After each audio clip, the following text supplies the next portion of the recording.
Hello बच्चों, आज हम डिस्कस करेंगे हमारा चैप्टर 5 बॉडी मूवमेंट्स के क्वेश्चन आंसर्स जो आपकी बुक में गिवन हैं। उसके बाद हम देखेंगे कुछ एक्स्ट्रा क्वेश्चंस जो आपको टीचर पूछ सकता है पेपर के अंदर। चलिए शुरू करते हैं हमारा चैप्टर। फर्स्ट क्वेश्चन में गिवन है आपको फिल इन द ब्लैंक्स। हमने ब्लैंक्स को फिल करना है, तो चलिए देखिए क्या है। First one, joints of the bones help in the dash of the body. जो आपके जॉइंट्स होते हैं ना, ये किस में हेल्प करती हैं?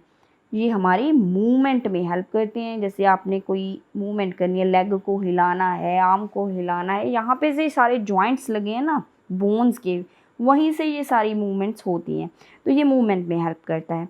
उसके बाद एक combination of bones and cartilage. आपकी बॉडी के अंदर जो बहुत सारी बोन्स हैं बेटे, ऐसे कार्टिलेज भी है। आपकी कार्टिलेज तो पता ही होगा ना, जो सॉफ्ट सा होता है। बोन्स थोड़ी हार्ड होती हैं, कार्टिलेज थोड़ा सॉफ्ट पार्ट है। आपकी बॉडी में बहुत सारे ऑर्गन हैं जो कार्टिलेज से बनते हैं, ठीक है। तो इनका जो कॉम्बिनेशन है ये क्या बनाता है? इनका जो कॉम्बिनेशन है स्केलेटन को बनाता है, ठीक है। हमारा जो स्केलेटन है ना, ये बोन्स से, कार्टिलेज से मिलकर बनता है बेटा। उसके बाद आ जाता है next one, the bones at the elbow are joint by a dash joint. जो हमारी एल्बो की बोन है ना, जो आपकी कुहनी जिसे आप बोल देते हो, तो वहाँ पे कौन सा जॉइंट है? कभी आपने देखा है इसे कि यहाँ पे कौन सा जॉइंट है? पढ़ के आए हो, यहाँ पे हिंग जॉइंट होता है। तो नेक्स्ट है हमारे पास, the contraction of the dash pulls the bones during movement. किस चीज़ की कॉन्ट्रैक्शन करने से बोन्स पुल होती हैं और मूवमेंट में हेल्प करती हैं? तो मसल्स। मसल्स के बिना तो मूवमेंट का क्या है, होना पॉसिबल नहीं है। बोन्स अकेली थोड़ी ना मूवमेंट में हेल्प करती है, मसल्स उनको क्या करती हैं, खींचती हैं, पुल करती हैं, तभी तो मूवमेंट्स क्या हैं, होती हैं हमारी बॉडी में। तो बेटा ये थे आपके फिल इन द ब्लैंक्स के आंसर्स, ये आप नोट कर लेना। नेक्स्ट है question 2, indicate true and false among the following statements. ये आपको स्टेटमेंट्स गिवन है, इनमें हमने ट्रू वाली बतानी है, फॉल्स वाली बतानी है, कौन सी गलत है भाई, कौन सी सही है। तो फर्स्ट वन देखिए क्या है। फर्स्ट वन है, the movement and the locomotion of all animal is exactly the same. वो कहते हैं कि सभी जो हमारे पास एनिमल हैं वो एक जैसे ही मूवमेंट्स शो करते हैं, एक जैसे ही चलते हैं। तो आप देखो कि आप तो वॉक करते हो, जो कीड़े मकोड़े होते हैं, कॉकरोच है वो भागता है, उड़ भी सकता है कि नहीं, बर्ड्स तो फ्लाई करते हैं। तो सभी सेम थोड़ी ना है। तो हम तो फ्लाई नहीं कर पाते हैं, कोई क्रॉल करता है, ठीक है ना। ऐसे सभी की जो लोकोमोशन है, मूवमेंट है भाई, ये सेम नहीं है, अलग है। तो यहाँ पे फॉल्स है, ये आपको ये गलत बता रहा है, यहाँ पे हमने फॉल्स लिख देना है। Next the cartilages are harder than the bones. भाई बोन्स तो ना ऐसी हैं कि सबसे हार्ड है हमारी बॉडी में, तो कार्टिलेज नहीं है हार्ड। कार्टिलेज बोन्स से क्या होती हैं, कम हार्ड होती हैं, सॉफ्ट होती हैं। तो ये भी स्टेटमेंट है बेटा false. Next, the finger bones do not have joints. अगर आपकी फिंगर में जॉइंट नहीं है तो ये कैसे मूवमेंट करती हैं? आप अपनी फिंगर्स को ऐसे बंद करो, खोलो, तो देखो कितनी अच्छी सी ये क्या कर रही हैं, मूव कर रही हैं। तो जॉइंट्स की वजह से ही तो होता है ये सारा। वो तो कहते हैं कि जॉइंट ही नहीं, अगर आपकी फिंगर में जॉइंट नहीं ना होता तो ये सीधी ही रहती, ये बंद नहीं होती, ऐसे खुली रहती बस स्ट्रेट, ठीक है, जैसे ऐसे सीधा रहता आपका हाथ बिल्कुल। तो ये भी स्टेटमेंट क्या है बेटा जी, ये फॉल्स है। ऐसे आपका हाथ ना ऐसे सीधा ही रहना था अगर ये इसके अंदर कोई भी क्या ना होता, जॉइंट ना होता। लेकिन यहाँ पे छोटे छोटे से क्या हैं, जॉइंट्स हैं, जिस वजह से ये बंद हो जाते हैं, खुल जाते हैं। खुल जा सिम सिम करते हैं ना आप, मुट्ठी बंद की खोली, मुट्ठी बंद की खोली, तो ये ड्यू टू जॉइंट्स होता है बेटा जी। Forearm has two bones. आपकी जो फोर आर्म है ना, जो आपकी जो फोर लिम्ब है, जिसको आप आर्म बोलते हैं, जो उसका नीचे वाला पार्ट है उसको फोर आर्म बोलते हो, उसके अंदर दो बोन होती है नीचे वाली। यस ऑफ कोर्स, हमारी पूरी जो आर्म है उसके अंदर तीन बोन्स होती हैं। एक तो शोल्डर से जो निकलता है पार्ट कूहनी तक, ऊपर से लेके कूहनी तक, वहाँ पे एक बोन होती है मोटी वाली। कूहनी से लेके हैंड तक जो वाली आपका पार्ट आता है ना, उसको फोर आर्म बोलते हैं। इसके अंदर टू बोन्स होती हैं। ऑफ कोर्स ये आंसर आपका सही है। अभी बताऊँ क्या, मान लीजिए अभी ये आपकी पूरी आर्म है, ठीक है, ऐसे बताती हूँ, ये हैंड आ गया, तो ये इसके अंदर तो एक बोन है, ये एक बोन, इसको थोड़ा और कलर ले लेते हैं। यहाँ पे ये वाली एक बोन है ऊपर, और इसके नीचे ऐसे नीचे 2 बोन्स है ऐसे, तो ये यहाँ पे ये 2 बोन्स है, ये 4 आर्म बोल रहा है इसको। तो ये आपकी पूरी आर्म है, इसके अंदर 2 बोन्स है, ये ट्रू है। ठीक है बेटा जी। चलें नेक्स्ट है हमारे पास cockroaches have an outer skeleton. बिल्कुल सही। जो कॉकरोच होता है ना, इसके ऊपर आपने देखा है हार्ड सा कवर होता है ऐसे बिल्कुल। जो कॉकरोच का अपर वाला पार्ट है वही इसका स्केलेटन है बेटा जी। नीचे तो बहुत सॉफ्ट सा होता है वो नीचे, लेकिन ऊपर उसके यहाँ पे ऐसे विंग्स से लगते हैं, बहुत हार्ड सा होता है ना, कभी देखा हो कॉकरोच, तो वो उसका आउटर स्केलेटन है। तो ये एक्सोस्केलेटन भी इसको बोल देते हैं, एक्सोस्केलेटन। जो हमारा ही बॉडी के अंदर स्केलेटन है वो अंदर है, उसको एंडो बोल देते हैं, लेकिन जो कॉकरोच का ये आउटर है तो इसको एक्सो बोल देते हैं। तो ये ट्रू स्टेटमेंट है। नेक्स्ट है match the item in column 1 with 1 और मोर आइटम ऑफ कॉलम 2। आपका जो कॉलम 1 का जो है चीज़ें, उसको हमने कॉलम 2 से मैच आउट करना है। हो सकता है कि जो एक कॉलम 1 का एक चीज़ है यहाँ 2 और 3 से मैच कर जाए, ये ज़रूरी नहीं है कि 101 से ही मिलाना है हमने, हो सकता है कि आंसर में एक से ज़्यादा भी आ जाए। तो अपर जॉ जो है आपका, जो मुंह है उसका अपर वाला हिस्सा जो होता है, ये क्या होता है देखें। Have fins on the body, ये तो नहीं, अपर जॉ से फिन्स का तो कोई कनेक्शन नहीं है। आउटर स्केलेटन भी नहीं है, क्योंकि ये तो कॉकरोचेस का सिस्टम है। कैन फ्लाई का भी नहीं system. Is an immovable joint, yes ये वाला है, यहाँ पे आंसर मिल गया हमें। तो अपर जॉ में जो है डी, क्या है इसका आंसर, डी है। ये क्या आ जाएगा, इज़ एन इमूवेबल जॉइंट है।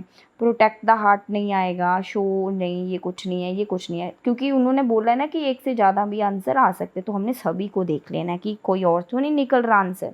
चलो ये हो गया है। फिश, फिश जो है ये क्या है, चलो बिगनिंग से देखते हैं। Have fins on the body, yes इसके फिन्स होते हैं बॉडी के ऊपर, ऐसे आपने फिश देखी होगी। ठीक है, ये फिशेस के ऐसे साइड में फिन्स होते हैं, ये टेल फिन होता है, ये साइडों में फिन होते हैं, इसको फिन बोल देते हैं बेटा। ठीक है, तो इसकी बॉडी में फिन होते हैं। चलो आउटर स्केलेटन तो नहीं है, फ्लाई भी नहीं कर पाती है, ये सारा कुछ नहीं है। और इसकी ये स्लो भी नहीं, बहुत तेज चलती है ये तो स्विमिंग में। Have a streamline body, yes इसकी जो बॉडी है ना स्ट्रीमलाइन है, ये तीखी होती है ना, टेपरिंग होती है ये ऐसे तीखी सी पतली। तो इसका जी में भी आ जाएगा इसका आंसर, ए और जी दोनों ही इसके ऑप्शन है। ठीक है बेटा। तो उसके बाद आ गया रिब्स। रिब्स जो होती हैं, तो इसका हम देखें रिब्स का क्या है। रिब्स का काम होता है जी प्रोटेक्ट करना हमारे हार्ट को। ठीक है, तो यहाँ पे ई है जिसका आंसर। देन बेटा आ जाएगा स्नेल। जो स्नेल होती है इसके फिन्स तो नहीं है, आउटर स्केलेटन जरूर होता है स्नेल का, देखा होगा आपने, इसके ऊपर ऐसे बना होता है ना शंख सा ऐसे, फिर उसमें से ये निकलती है ऐसे करके बाहर, जो ये वाला है ना ये आउटर स्केलेटन है, शेल हम इसको बोल देते हैं, आउटर स्केलेटन है इसका, बी आ जाएगा। उसके बाद फ्लाई तो नहीं करती है, ये हार्ट वाला कुछ नहीं, बहुत स्लो चलती है, यस ये बहुत स्लो है, एफ भी आ जाएगा इसमें, shows very slow movement. Then cockroach का आ गया है हमारे पास। कॉकरोच का भी हम देख के कि इसका भी आउटर स्केलेटन है बेटा। और क्या हो सकता है, ये फ्लाई भी करता है, पता है ना आपको, इसके विंग्स होते हैं, तो ये क्या करता है, फ्लाई भी कर सकता है। तो ये आपके आंसर्स हैं बेटा, एक से ज़्यादा कुछ हैं हमारे पास किसी किसी ऑप्शन में, तो ये आप देख लेना अच्छे से। What is ball and socket joint. Ball and socket joint क्या होता है बेटा, हमारे पास जो 2 बोन्स का जहाँ पे कनेक्शन है, जुड़ती हैं, उसे हम जॉइंट बोल देते हैं। जो बॉल एंड सॉकेट है ना, यहाँ पे एक सॉकेट होता है, मान लीजिए सॉकेट है ऐसे कप जैसे, इसके अंदर ये पूरी बॉल जैसी एक हमारी बोन आ जाती है, फिट हो जाती है इसके अंदर। राउंड एंड ऑफ द जो हमारा 1 बोन है ये फिट हो गया किसके अंदर, सॉकेट के अंदर। अच्छे से फिर ये बोन क्या है, घूम सकती है इसके अंदर पूरी अच्छे से। The round end of 1 bone fit into the hollow space, अगर वो खाली थी तभी तो उसके अंदर वो फिट हो गई, होलो स्पेस ऑफ अदर बोन। यही तो है हमारे पास बॉल एंड सॉकेट जॉइंट। इस सॉकेट के अंदर मान लिए कोई बॉल हमने रख दी है बेटा, ठीक है। Ball and socket joint allow movement in all direction, इसको हम घुमा, जैसे आपकी जो आर्म है इसको आप ऐसे पूरा घुमा सकते हो अच्छे से। जैसे आपने कभी देखा है जो बॉलर होते हैं कितनी घुमा घुमा के ऐसे बॉल को फेंकते हैं, कितनी तेज वो अपनी आर्म को रोटेट कर सकते हैं। तो आपकी जो आर्म है ना, वहाँ पे कौन सा जॉइंट है, बॉल एंड सॉकेट जॉइंट है, जिस वजह से वो घूमती है किसी भी डायरेक्शन में, सभी डायरेक्शन में। ऐसे आपकी लेग भी घूम सकती है, जैसे आपकी आर्म घूमती है ऐसे आपका शोल्डर के अंदर जो जॉइंट है, हिप के अंदर जो जॉइंट है, ये बॉल एंड सॉकेट जॉइंट है बेटा। Which of the skull bone are movable, आपका जो मुंह है ना पूरा, उसके अंदर कौन सी ऐसी बोन है जो मूव करती है? तो लोअर जो आप कभी बोलते हो तो हमारा नीचे का ही पार्ट जहाँ पे चिन्ह है आपका चिन्ह वाला पार्ट ही मूव करता है। कभी नोटिस करो, आप शीशे मिरर के आगे खड़े हो और देखो कि जब आप बोलते हो तो नीचे वाला ही पार्ट हिलता, ऊपर वाला नहीं हिलता है, नीचे वाला ही ऐसे हिलता पूरा। तो वही तो मूवेबल है, लोअर जॉ। ठीक है, only lower jaw is movable. Why can our elbow not move backward, आपकी जो एल्बो है ना, जैसे कि आपकी जो ऐसे आर्म है, तो आपकी एल्बो सिर्फ ऐसे ही अंदर को ही मूव करती है। ऐसे हमने इसको अंदर को मूव कर दिया, ऐसे पूरा पीछे को मूव नहीं कर पाएगी। ऐसे फिर आपकी आर्म पूरी सीधी कर दें, ये सीधी कर दी, तो इसको इधर को बेंड करो, नहीं हो पाएगी, बैकवर्ड नहीं जाती है। क्यों? क्योंकि यहाँ पे कौन सा जॉइंट है? हिंग जॉइंट है, जो सिर्फ एक ही डायरेक्शन में क्या है बेटा, मूव करता है। ठीक है, ये इसका आंसर था। नाउ हमारे पास आ गए हैं एक्स्ट्रा क्वेश्चंस। तो ये बहुत ही इंपॉर्टेंट है आपके लिए, क्योंकि आपको यहाँ से भी बहुत ज़्यादा क्वेश्चन पूछे जा सकते हैं पेपर के अंदर। तो देखिए क्या है, what do you mean by movement? Movement क्या होती है? आपकी बॉडी का कोई भी पार्ट अगर हिलता है ना बेटे, वो मूवमेंट होती है। लोकोमोशन क्या होता है? लोकोमोशन होता है जब आप पूरी बॉडी को एक जगह से दूसरी जगह मूव कराते हो। जैसे चल के चले गए दूसरे रूम में, पूरी बॉडी ही जाएगी, है कि नहीं? ये तो नहीं है कि अकेली आपकी जो आर्म है वो अकेली चली गई दूसरे रूम में, या आपकी अकेली लेग चली गई दूसरे रूम में, ऐसा थोड़ी ना होगा, पूरी बॉडी ही जाएगी, वो लोकोमोशन होता है। लेकिन आप किसी चेयर पे बैठे हो, आपका हाथ हिल रहा है, ठीक है, आप अपनी आंखें हिला रहे हो, लेग हिला रहे हो बैठे, ऐसे कई बार आदत होती है ना, फ्री बैठे तो ऐसे लेग को हिलाते रहते हैं। तो ये सारी मूवमेंट्स होती हैं changing position of the body और any part of the body. जो अगर आपकी बॉडी माड़ी मोटी थोड़ी बहुत ही हिलती है ना, ऐसे थोड़ा सा हिलजुल कर रही है, तो वो मूवमेंट हो जाती है। Give two example of ball and socket joint आपने बताने हैं। पीछे भी पढ़ के आए कि आपका जो शोल्डर का अपर आर्म का जॉइंट है, जो आपके थाई और हिप का जॉइंट है, ये बॉल एंड सॉकेट जॉइंट है बेटा। एग्जाम्पल है पिवटल जॉइंट का, आपने एग्जाम्पल देना है। आपका स्कल जो है, यहाँ जो आपके पीछे बैकबोन है, ऊपर आपका जो स्कल लगा है ना, वो पिवटल जॉइंट होता क्या है ये पिवटल जॉइंट? बेटे आप देखो कि आपकी जो गर्दन है ये किधर किधर मूव कर सकती है। आप जैस बोलो, ऐसे हिलाते हैं ना, हम जैस करते हैं जब आगे को मुंह हिलता है, जैसे आपका ये चलो फेस बनाते हैं छोटा सा ऐसे।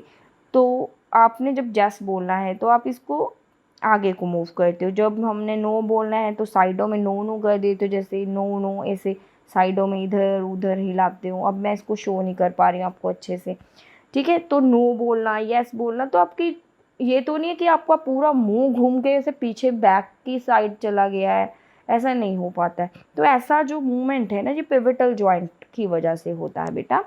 तो ये स्कल और बैकबोन का जो जॉइंट है उसके एग्जाम्पल है इसमें। टू एग्जाम्पल ऑफ हिंग जॉइंट, आपकी फिंगर्स के जो जॉइंट, आपकी फिंगर्स भी अंदर को ही बेंड होती हैं, बाहर को नहीं। आपकी नीज भी देखो ऊपर को नहीं जाता, पूरी आपकी लेग स्ट्रेट हो जाएगी, ऊपर को तो नहीं बेंड हो पाएगी, नीचे को तो हो जाती है बेंड। ऐसे आपने पूरी उसको पेट से अगर लगाना चाहो कि मैंने लगानी है तो इट्स वेरी डिफ़िकल्ट। तो वहाँ पे भी कौन सा जॉइंट होता है? हिंग जॉइंट होता है। Give an example of fixed joint, हमारे बॉडी में कैसे जॉइंट्स हैं जो बिल्कुल फिक्स हैं, हिलते नहीं हैं। जॉइंट हैं इतने जुड़ गए हैं कि हिल नहीं पाते हैं। स्कल के अंदर आपका जो ये सिर है ना, स्कल है पूरा, जिसके अंदर ब्रेन पड़ा है, जो अभी आपका बहुत चल रहा है इस चैप्टर को पढ़ाने के लिए, पढ़ने के लिए। तो अभी आपका जो ब्रेन बहुत चल रहा है इस चैप्टर को समझने के लिए, तो वहाँ पे जो आपके जॉइंट लगे हैं ना, वो फिक्स्ड हैं बेटा, हिलते नहीं हैं। तो joint of chromium school, school आप सीधा लिख सकते हो, क्रेमियम वर्ड आप कोई ज़रूरी नहीं है कि यूज़ करें। स्कल के जो जॉइंट्स हैं ये क्या है? फिक्स्ड हैं। स्केलेटन क्या है बेटा? जो फ्रेमवर्क है बोन्स का, आपकी बॉडी का जो बोन्स का पूरा फ्रेम बन गया है वही है स्केलेटन। कितनी टाइप का स्केलेटन है? 2 टाइप का, अभी पीछे बताया ना मैंने, एक्सो एंडो।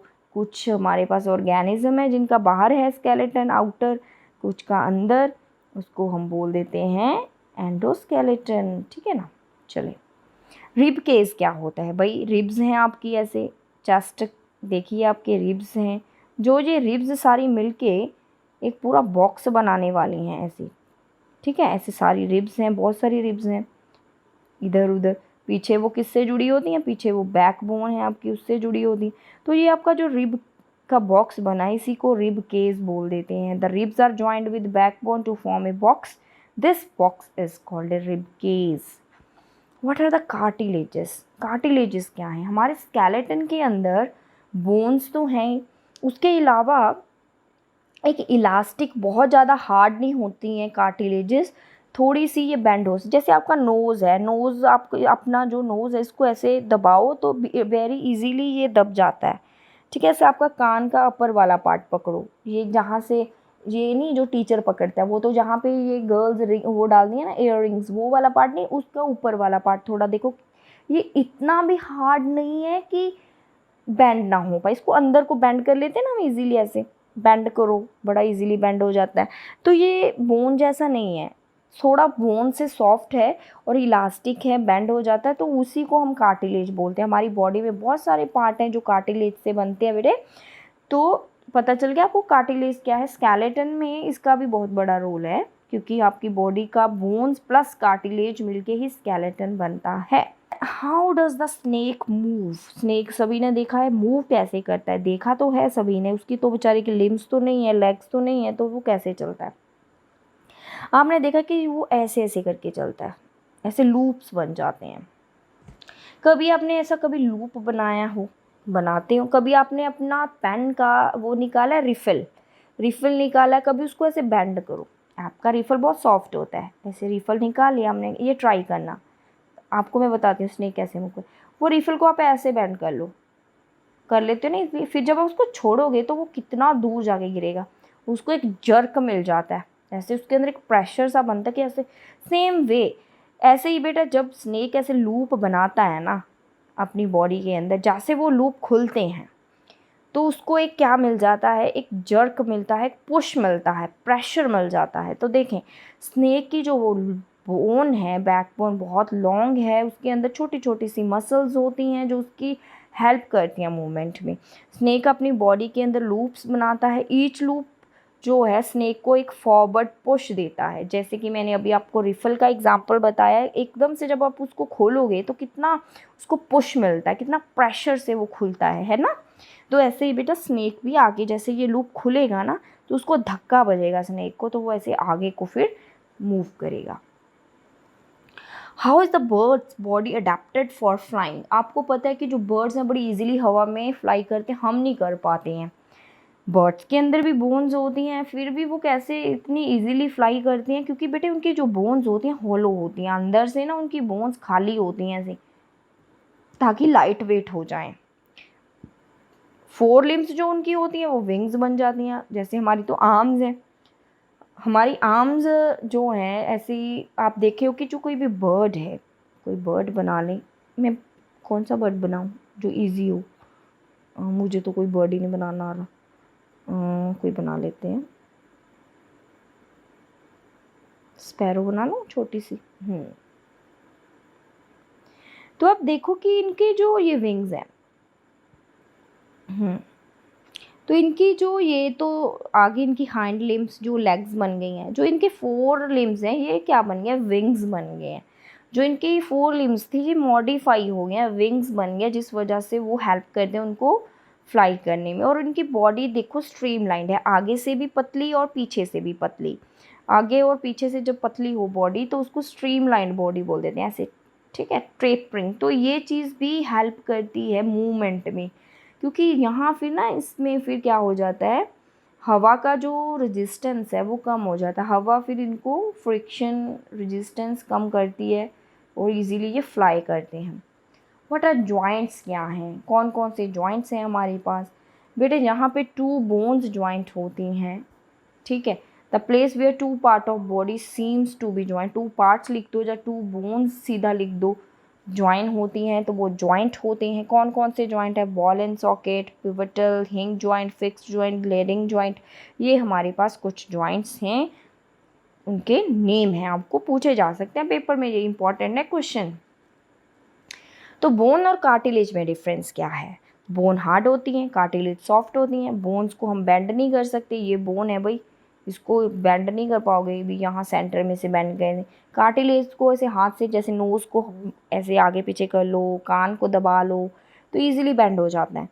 तो बोन्स हमारी बॉडी का जो फ्रेमवर्क है ये बनाती हैं, लेकिन कार्टिलेज कुछ सम पार्ट्स ऑफ बॉडी बनाती हैं, ये नहीं कि पूरी बॉडी में ही ये हैं, कहीं कहीं पे हैं।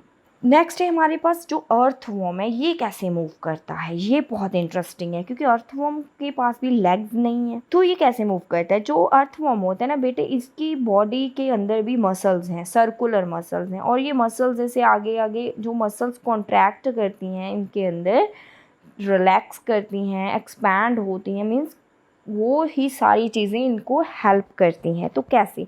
जब अर्थवॉर्म ने मूव करना होता है तो वो क्या करता है, आप अपना जो पीछे वाला पार्ट होता है उसकी बॉडी का, उसको ना वो मिट्टी में ऐसे पूरा फिक्स कर लेता है, जिस वजह से वो फिक्स कर लिया, उसका आगे वाला पार्ट पहले क्या करेगा, कॉन्ट्रैक्ट करेगा ऐसे, फिर आगे को वो खुलेगा।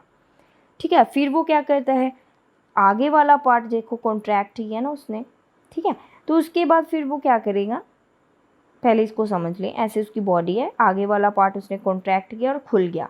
ठीक है, तो उसके बाद ये पूरी जो उसकी मूवमेंट है ये आगे आगे ऐसे चलती है। ठीक है, तो फिर नेक्स्ट पार्ट में क्या करेगा, आगे वाला पार्ट फिक्स कर लेगा, फिर पीछे वाला पार्ट वो क्या करेगा, कॉन्ट्रैक्ट करेगा, और फिर वो पीछे वाला पार्ट खुलेगा। तो ऐसे करके वो क्या करता है, मूव करता है। समझ आ गया कि क्या मैंने बताया कि पहले जब उसने मूव करना है, पहले तो उसकी बॉडी की जो मसल्स हैं वो कॉन्ट्रैक्ट और रिलैक्स करती हैं, ये समझें। उसके बाद जब उसने शुरू करनी है मूवमेंट, सबसे पहले वो अपना फ्रंट पार्ट जो है वो क्या करता है, एक्सटेंड करता है, खुलता है उसका फर्स्ट पार्ट, पीछे वाला पार्ट इतने वो ग्राउंड में फिक्स करके रखेगा।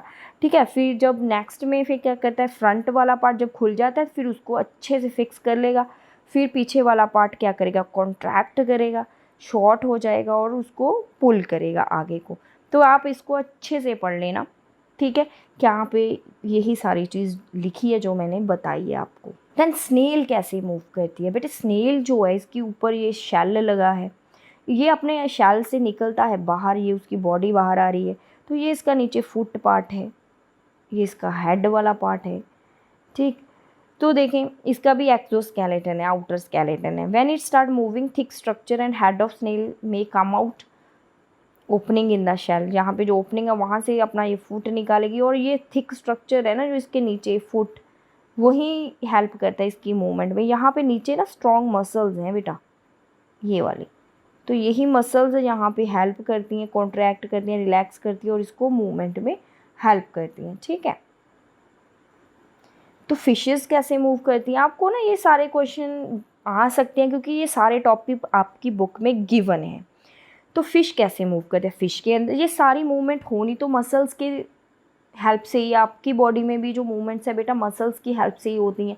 तो आप ये देखो कि सभी के अंदर थोड़ा सिमिलर ही है, बस थोड़ा सा उनके अंदर एक एक पॉइंट ही डिफरेंट है। जैसे स्नेक में लूप बन जाते हैं, अर्थवॉर्म में वो कॉन्ट्रैक्ट करता है फिर रिलैक्स करता है, ऐसे है।